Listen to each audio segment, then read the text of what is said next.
Good morning students. आज के class में हम बहुत ही इंपॉर्टेंट टॉपिक न्यूटन के गति का द्वितीय नियम और न्यूटन की गति के द्वितीय नियम की सहायता से सूत्र F इक्वल टू ma की स्थापना करेंगे। यह प्रश्न 3 नंबरों के लिए पूछा जाता है और एक कक्षा 9वीं विज्ञान कक्षा 11वीं और BSc भौतिक शास्त्र से संबंधित है। आइए सबसे पहले जानते हैं कि न्यूटन के गति का द्वितीय नियम क्या है। तो इस नियम के अनुसार किसी वस्तु में संवेग परिवर्तन की दर उस वस्तु में आरोपित बल के अनुक्रमानुपाती होता है। एक बार फिर समझेंगे। इस नियम के अनुसार किसी वस्तु में संवेग परिवर्तन की दर उस वस्तु में आरोपित बल के अनुक्रमानुपाती होता है। इसे हम न्यूटन के गति का द्वितीय नियम कहते हैं। अब इसकी सहायता से सूत्र F इक्वल टू ma, बल F इक्वल टू द्रव्यमान गुना त्वरण, इसकी स्थापना करेंगे। F बल है, स्मॉल m द्रव्यमान है और स्मॉल a को हम त्वरण कहते हैं। इसके आगे मान लो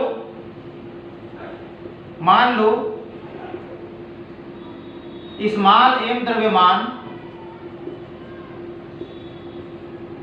की कोई वस्तु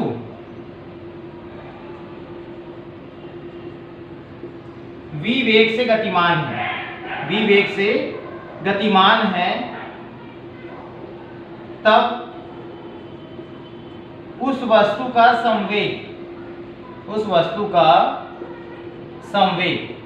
तो हम जानते हैं संवेग के बराबर होता है, संवेग बराबर द्रव्यमान गुना वेग। इसके पहले कक्षा में पढ़ चुके हैं। संवेग के बराबर होता है द्रव्यमान गुना वेग। तो संवेग को p से दिखाते हैं, एक सदिश राशि है, तो p के बराबर होगा m इंटू वी। इसको मान लेंगे समीकरण नंबर 1। p के बराबर होगा m इंटू वी, संवेग बराबर द्रव्यमान गुना वेग। इसके आगे माना किसी वस्तु पर बल कैपिटल F डेल टी समय तक लगाया जाता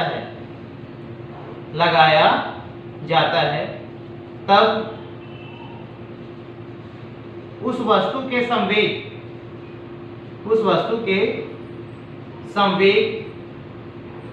में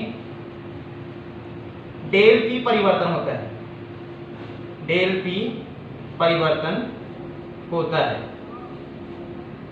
मान लेते हैं कि किसी वस्तु पर बल F डेल टी सूक्ष्म समयांतराल है तक लगाने पर उस वस्तु के संवेग में डेल p परिवर्तन होता है।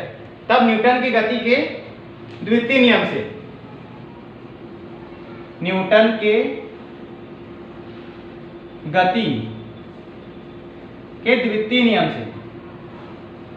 द्वितीय नियम होता है बल अनुक्रमानुपाती संवेग में परिवर्तन की दर,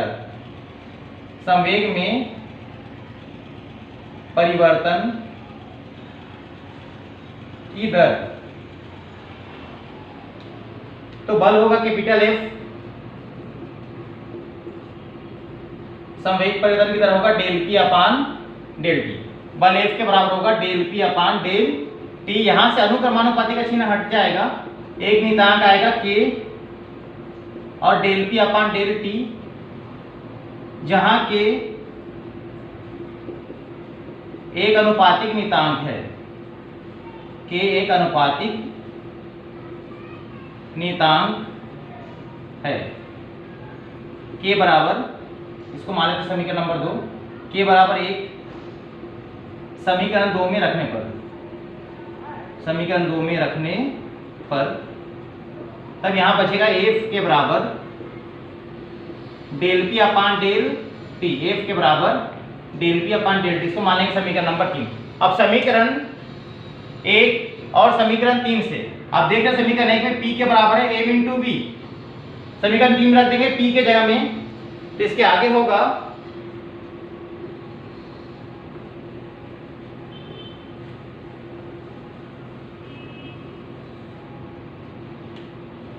समीकरण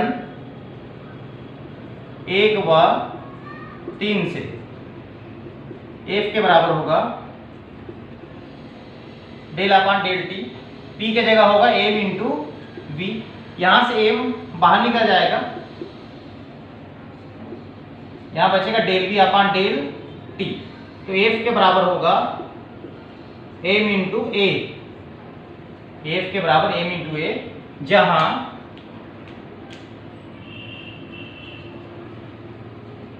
A के बराबर होगा del V upon del T.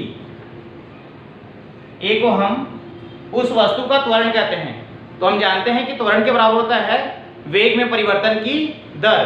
किसी वस्तु के वेग में परिवर्तन की दर को त्वरण कहते हैं। तो A के बराबर होगा del V upon del T, तो F के बराबर होगा m a। यही सिद्ध करना था।